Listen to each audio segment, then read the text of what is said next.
अस्सलाम वालेकुम। आज ईद उल फितर है।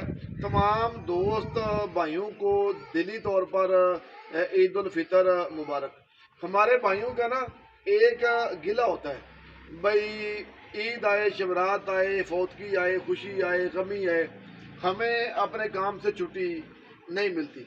मेरे भाई, काम से छुट्टी इसलिए नहीं मिलती कि हम काम नहीं करते। अगर आपने स्टार्टिंग में काम किया हो और आपने अपनी टीम अच्छे तरीके के साथ बिल्ट की हो तो मेरे भाई आपको काम करने की ज़रूरत नहीं पड़ती।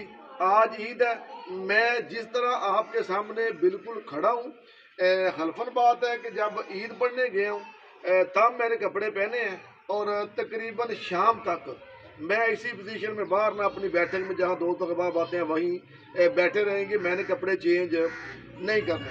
दूसरा, कल मैंने आपको बताया था भाई यासीन कह रहा है कि मैंने घर नहीं रहना, मैंने इधर अपनी बकरियों के पास आना है। यासीन अपने वादे के मुताबिक तैयार हो गया था। सुबह हमने गाड़ी निकाली है, प्रोटोकॉल के साथ जाके यासीन को रिसीव किया और इधर ले आए अपने फार्म पर। एक चीज़ मैंने आपको बताई थी कि यासीन के लिए हमने लिया है काली कमीज़ और सफ़ेद शलवार, हमने बिल्कुल ली है। मगर हुआ यह है कि इसकी जो बीवी है ना, उसने यासीन के लिए सारा काला सूट एक लहदा सलवा दिया था। तो उन्होंने फैसला किया भी आज यासीन काला सूट पहनेगा और जो साथ चप्पल ली थी वो भी नहीं पहनी। सारी बात है, काम वगैरह करना होता है। जो दूसरा सूट है वो यासीन ने रख लिया है आने जाने के लिए।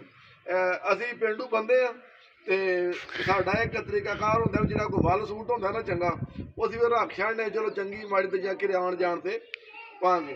की ख्याल यासीन? एवें दी एवें गल है ते यासीन अपनी ड्यूटी ते आ गया, ड्यूटी ते आ गया मैं ते तुहानू आ बकरियां कढ के ते लाइव वहाने चल यासीन। एमन भाई इधर आ चल यासीन, बंद कर देंगे जल्दी से। ये जनाब फिर यासीन एक सोटी रखी हुई है भाई ना, दरवाजा बंद ना हो।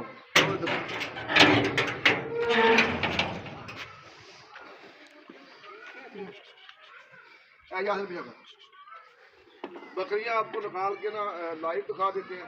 चल यासीन में आ जाओ,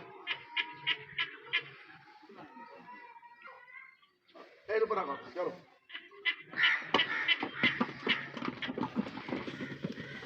शाबाश शाबाश।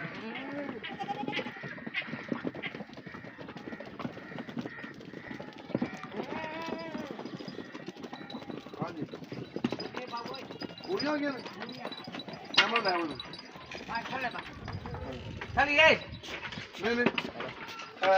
यासीन ने बकरियां निकाल ली है, बस अंदर ना कुछ चंद बच्चे रह गए। अहमद भाई यासीन ठीक है, फिर बिल्कुल ठीक है, ठीक है, ठीक है, बिल्कुल ठीक है। शामी आप सिर्फ यासीन ने आज ना चढ़ाई नहीं करवानी, हमने आप उधर ना अपनी जमीन में लूसन काट के रखा हुआ है, वही खुआ कर वापस आ जाए। शामी होती मुलाकात।